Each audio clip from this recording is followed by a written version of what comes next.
ఒకడే రుద్రుడు సకలం వితడే, ఇక రెండవ వారెవరు లేరు. ఒకడే రుద్రుడు సకలం వితడే, ఇక రెండవ వారెవరు లేరు. ఈ శివారాధనలో ఒక్కొక్క దానికి ఒక ఫలితం ఉంది, లేకపోలేదు. ఇప్పుడు చెప్పాం కనుక ఏ కోరిక లేకుండా పూజ చేయమన్నాం అన్న చెప్పాం కనుక పూజల వల్ల కోరికలు తీరవని చెప్పలేదు. పూజల వల్ల తప్పకుండా కోరికలు తీరుతాయి, కానీ వాటి కోసమని పూజ చేయక, అవునా లేదా? సరే, మొత్తానికి వీరు నిత్యం భగవదారాధన ప్రేమగా చేసుకున్నారు. ఆ ప్రేమగా చేయడం అనేది వాళ్ళ దగ్గర చూడాలి. కొందరు పూజలు చేస్తూ ఉంటారండి, తప్పనిసరి చేస్తారు, ఎందుకంటే ఇంట్లో పెద్దవాళ్ళు చెప్పారు కదా అని. కొంతమంది ఇంట్లో పూజ జరిగితే మంచిదిరా, చేయకపోతే ఏం కోప మునుగుతుందో ఏమిటో అని చేసేవాళ్ళు ఉంటారు. పోనీ ఏదో ప్రీతినైనా ప్రాణభీతినైనా కలిమి చేతనైనా నిన్నే రీతి తలచినా దినమే సుదినము అన్నారు రామదాసు. కనుక బాధ లేదు, ఎలాగోలా చేసుకోవచ్చండి. కానీ వీళ్ళు ప్రీతిగా చేయడం చూడండి. త్యాగరాజస్వామి వారు చెప్తారు, తులసీ దళములతో సంతోషముగా పూజింతు అంటే ఆయన తులసీ దళాలు విసరడు, సంతోషముగా మా రామచంద్రమూర్తికి వేస్తున్నాను. ఎంత ప్రేమగా, ఆ ప్రేమగా చేయడం. అలాగే ప్రేమ ముప్పిరుగును వేళ నామము పలికేవారు, ఆ ప్రేమగా ఆరాధించడం. అలా వీళ్ళు చేసుకునేవారట. అందుకు కొన్ని సరదాలు ఉంటాయి. అందులో పూజల్లో సరదాలు కూడా పూర్వజన్మ సంస్కారాలు బట్టి ఏర్పడుతూ ఉంటాయట. అందరూ షోడశోపచార పూజ చేస్తారండి, కానీ ఆ చేసేటప్పుడు కూడా ఒక్కొక్క పద్ధతి ఉందిట. కొందరికి అభిషేకాలంటే సరదా, వాళ్ళకి అలాగా స్వామి మీద పాలు పడుతూ ఉంటే చూడడం సరదా. అందుకు వాళ్ళు రకరకాల అభిషేక ద్రవ్యాలు తెచ్చుకొని చేస్తూ మురిసిపోతూ ఉంటారు. ఎంజాయ్ అండి. కొందరు పూజ వల్ల ఆనందం అంటారు, కొందరు పూజే ఆనందం అంటారు. వీళ్ళు ఇంకా చాలా గొప్పవాళ్ళు. పని వల్ల ఆనందం కాదు, పనే ఆనందం అనుకునేవాడు పని ఇంకెంత బాగుంటుందండి. అదే యోగం అంటే. అందుకు పూజ వల్ల ఆనందం కాదు, పూజే ఆనందం వాళ్ళకి. ఆ చేస్తూ పరవశించిపోతూ ఉంటారు వాళ్ళు. అలాగా కొందరికేమో పువ్వులు వేయడం సరదా, రకరకాల పువ్వులు అలంకరించుకొని చూస్తూ ఉంటే మురిసిపోతూ ఉంటారు. కొంతమందికి రకరకాల నైవేద్యాలు పెట్టడం సరదా. భగవంతుడికి మా స్వామికి ఇది పెడుతున్నాం, ఇది చేస్తాం అని మురిసిపోయి పెడుతూ ఉంటారు. అది సంతోషం. ఆయన తింటాడే పెడతాడండి, ఏదో అన్నం పెట్టేస్తే చాలు అనుకోవడం ఎందుకు? అది మాత్రం ఎందుకు? నువ్వేవేవి తింటావో అవన్నీ పెట్టు సంతోషంగా, ఏముంది? సరే, ప్రేమలో కొందరికి అది సరదా. కొందరికి దీపాలు సరదా, రకరకాల దీపాలు అలంకరించడం. కొందరికి హారతులు సరదా. మన ఉత్తరాదిలో వెళ్తే రకరకాల నీరాజనాలు, పైగా హారతుల్లో కూడా మీరు అమ్మవారికి అయ్యవారికి హారతులు ఇస్తూ ఉంటారు ఆలయాల్లో. మహామంగళ హారతని మల్లికార్జున స్వామికి శ్రీశైలంలో ఉభయ సంధ్యల్లో అద్భుతంగా హారతిస్తారు. అందులో ఏకవర్తులు, క్రమంగా నక్షత్ర హారతులు, కుంభాహారతులు, నందిహారతులు, ఐరావత హారతులు, రకరకాలు. భ్రమరాంబ మల్లికార్జున స్వాములు ఉభయులకు కూడా మంగళహారతి ఇస్తుంటారు. చూస్తూనే కన్నులు పండుగగా ఉంటుంది హారతి. పైగా ఉత్తరాదులు ఎక్కడున్నవాడైనా హారతి టైంలో గుడికి వచ్చేస్తారు. మన కాశీ విశ్వనాథ స్వామికి చూడండి, సప్తర్షి పూజను చేసి అక్కడ చేసే పెద్ద సందడి హారతి, మంగళవాద్యాలతో హారతి ఇస్తూ ఉంటే అందుకే వాళ్ళకి హారతి పాటలు బోల్డు, జై జగదీశ్ హరే, ఇవన్నీ కూడా.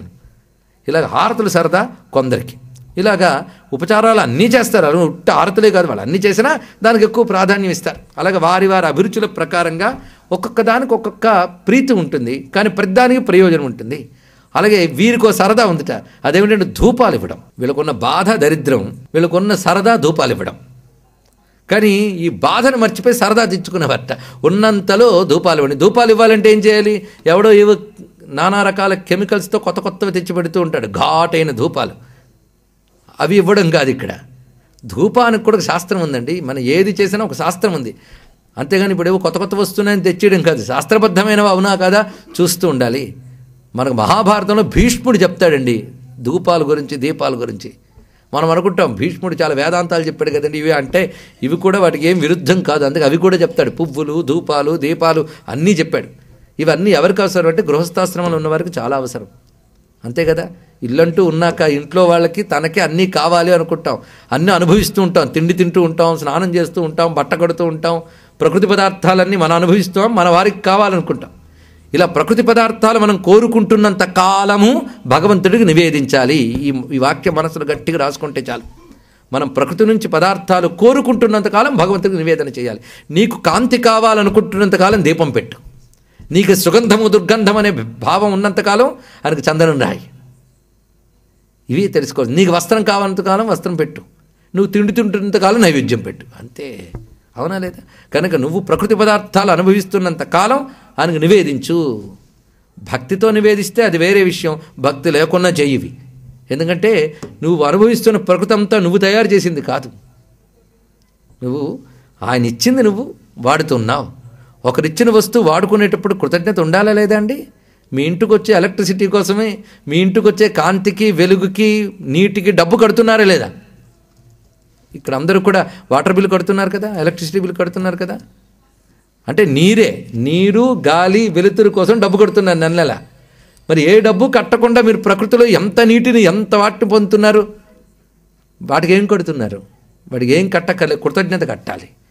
ఇచ్చిన దేవతలకి మనం కృతజ్ఞత చూపించాలి. అందుకే మా పిల్లలు ఏం చేయరండి, మా పిల్లల తరపున మేము చేయించా, మరి మీ పిల్లలు ఏం చేస్తారండి? ముప్పొట్లో తింటారండి. ఆ తిండి నువ్వే తిని వాళ్ళు పస్తుండవను, అంతే కదా. వాళ్ళ క్షేమం కోసం పూజ నువ్వు చేస్తావట, వాళ్ళ ఆకలికి వాళ్ళే తినాలట. ఏం వాళ్ళ ఆకలికి నువ్వు తినకూడదు? కొంతమంది అంటూ ఉంటారు, మా పేరుని చేసేయండి, మా పేరుని చేసేయండి. మీ పేరుని తినేమని చెప్పండి ఇంకోటికి. నువ్వే తినాలి, తిండి మాత్రం నువ్వే తినాలి, పూజ మాత్రం నీ పేరుని ఇంకోటి చేయాలా? మీ పిల్లలు బాగుండాలంటే వాళ్ళు చేయించండి. ఇది కావాల్సింది. మా పిల్లాడు ఫారంలో ఉన్నాడండి, అవదండి, నేను చేసేస్తా. మంచిదే, తప్పించు. వాళ్ళు బతుకో, ఎవరు బతుకు వాళ్ళదే. ఇది అలాగని వాళ్ళ పేరుని చెయ్యొద్దని నేను చెప్పలేదు, చేసినా వాళ్ళు చేయించండి, అది బాగుపడతారు. చిన్నప్పుడు వాళ్ళు తినము అన్నా వెంటపడి తినిపించారు, మాకు ఇవి అక్కర్లేదన్నా వెంటపడి వాళ్ళకి బోధించి చేయించండి. ఇక్కడ అది చేస్తే వాళ్ళకి ఎరుకు కలిగిస్తే వాళ్ళ బతుకులు బాగుపడతాయి. గ్రహించవలసిన అంశములు ఇవి. మొత్తానికి వీళ్ళకి సరదా ఏమిటంటే ఈయనకి ధూపం వేయడం గొప్ప సరదా. ఎవరికి? అసలు కదా మర్చిపోయామా, కళానాథుడికి. ఈయన గారికి ధూపాలు వేయడం సరదా. నిజానికి ధూపాలకి ఫలితం ఐశ్వర్యం అండి. ఒక్కొక్క దానికి ఒక్కొక్క ఫలితం చెప్పారు. అసలు కథ కంటే ఇవి బాగుంటాయి, గుర్తుపెట్టుకుంటారా? దేనికి ఏవి ఫలితమో చెప్పారు శాస్త్రంలో. ఉంటాయి తప్పకుండా. అభిషేకాత్ ఆత్మశుద్ధి, అభిషేకం చేయడం వల్ల ఆత్మశుద్ధి ఏర్పడుతుందిట. ఇది పెద్ద రుచించదు, ఆత్మశుద్ధి ఎవరికి కావాలి? ఇది ప్రధాన ప్రయోజనం. కానీ ప్రధానికి అవాంతర ప్రయోజనాలు పక్కన ఉంటూ ఉంటాయండి, అవునా లేదా? మీరు కొన్ని దుంపలు కొనుక్కుంటే వాటితో పాటు ఆకు ఇస్తారట, వెనకాల ఆకుతో పచ్చడి చేసుకోవచ్చు, దుంపతో కూర చేసుకోవచ్చు, 2 ప్రయోజనాలు అయిపోయాయి. అలాగే ప్రతిదానికి అవాంతర ప్రయోజనం. కనుక దుంప ప్రధాన ప్రయోజనం, ఆకు అవాంతర ప్రయోజనం. అదేవిధంగా మీకు అభిషేకాది ఆత్మశుద్ధి అనేది ప్రధాన ప్రయోజనం. కానీ అవాంతర ప్రయోజనాలు చాలా ఉన్నాయి. అభిషేకాల్లో రకాల ద్రవ్యాలు వాడతారు స్వామివారికి. పాలు, పెరుగు, పంచామృతాలు, తర్వాత చందన కలిపిన నీరు, విభూతితో అభిషేకం, బిల్వదళాలు, తులసి దళాలు వేసిన నీరు, కుశజలం అంటే దర్భ వేసిన నీరు, పసుపు కలిపిన నీరు, సుగంధ ద్రవ్యములు కలిపిన నీరు, ఇలాగా రకరకాల వాడతాం మనం. 11 ప్రధాన ద్రవ్యములు చెప్తారు. ఒక్కొక్క ద్రవ్యానికి ఒక్కొక్క ప్రయోజనం ఉన్నది.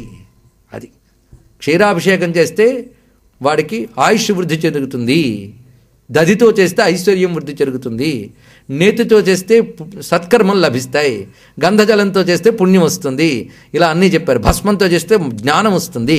ఇలా ఒక్కొక్క దానికి ఒక్కొక్క ప్రయోజనం. మన గంగాజలంతో చేస్తే తత్వజ్ఞానం వస్తుందట ఒక్కొక్క దానికి.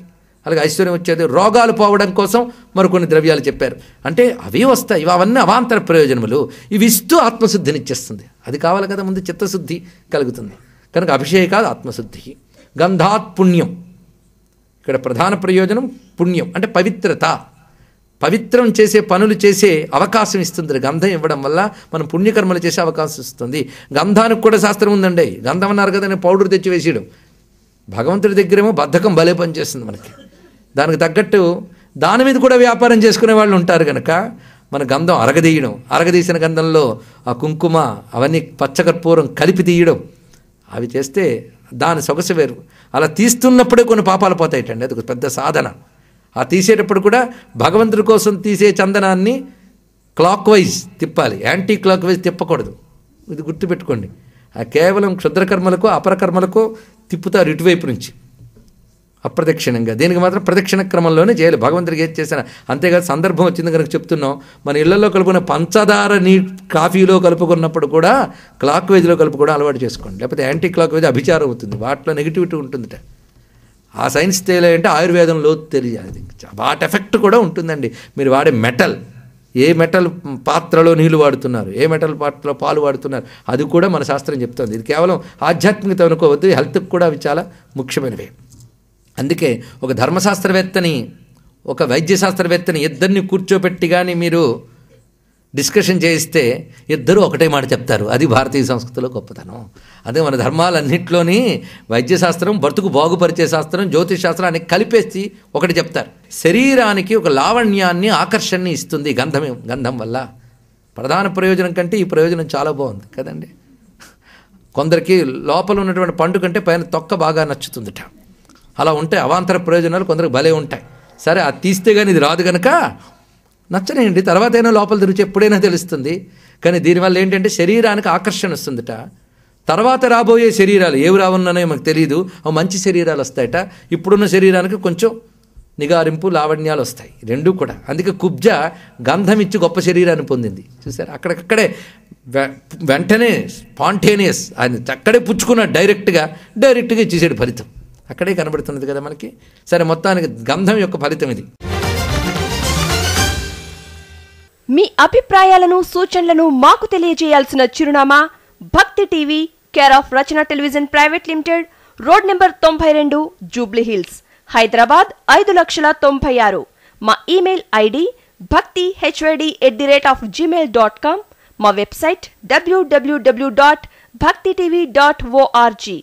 Phone number 9010222333.